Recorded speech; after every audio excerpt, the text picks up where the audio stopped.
Concert মানেই উন্মাদনা, concert মানেই দর্শকদের বাড়তি পাগলামি। তবে সেই পাগলামি যদি হয় বিপদের কারণ, কি অবাক হচ্ছেন? হ্যাঁ, এমনই এক ঘটনা ঘটেছে স্কটল্যান্ডে। সেখানকার একটি কনসার্টে দর্শকদের নাচানাচিতে হয়েছে ভূমিকম্পের সৃষ্টি। 13 জুন বৃহস্পতিবার ডেইলি মেইল সহ একাধিক সংবাদ মাধ্যমে উঠে এসেছে এই চিত্র। মার্কিন পপ তারকা টেইলর সুইফটের এক কনসার্টে ঘটেছে এমনই ঘটনা। গত সপ্তাহে স্কটল্যান্ডের এডেনবার্গে সুইফটের কনসার্টে দর্শকরা উন্মাদ নৃত্য করতে থাকেন। এতে করে সেখানকার ভূমি কেঁপে ওঠে। জানা গেছে, কনসার্টের স্থান থেকে 6 কিলোমিটার দূরের পর্যবেক্ষণ কেন্দ্র থেকে রেকর্ড করা হয় এ ভূমিকম্প। ওয়ালটন এসিতে ইনস্টলেশন একদম ফ্রি।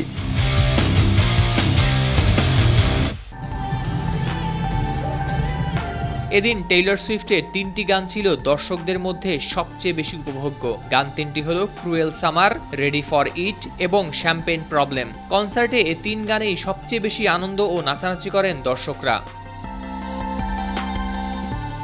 ব্রিটিশ সংবাদ মাধ্যম বিবিসি জানিয়েছে, দর্শকদের নাচানাচির কারণে ওই দিন ভূমি সর্বোচ্চ 23.3 ন্যানোমিটার সরে যায়। এরপর শনিবার এটি 22.8 এবং রোববার রাতে আরও 23.3 ন্যানোমিটার মাত্রার ভূমিকম্পের সৃষ্টি হয়।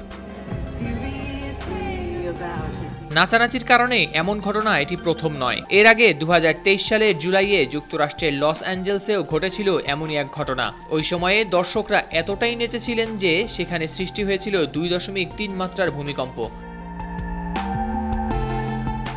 গবেষকরাও নিশ্চিত করেছেন, সুইফটের কনসার্টে স্পিকার সিস্টেম ও বাদ্যযন্ত্র নয়, বরং মানুষের উপচে পড়া ভিড়ের গতির কারণেই ভূমিকম্পের সৃষ্টি হয়। এমনকি গবেষকরাও খুঁজে বের করেছেন, সুইফটের যেসব গান থেকে সবচেয়ে বেশি শক্তিশালী সংকেত পাওয়া গেছে সেগুলো হলো শেক ইট অফ, যার স্থানীয় কম্পন মাত্রা 0.851, ইউ বিলিং উইথ মি, যার স্থানীয় কম্পন মাত্রা 0.849, লাভ স্টোরি, যার স্থানীয় কম্পন মাত্রা 0.800, ক্রুয়েল সামার, যার স্থানীয় কম্পন মাত্রা 0.741, 22, যার স্থানীয় কম্পন মাত্রা 0.645।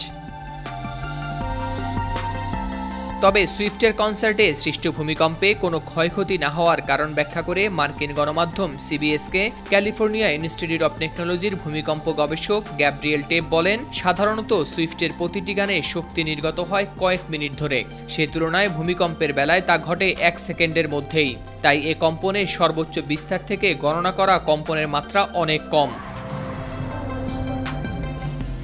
হাওলাদার শামীম, RTV।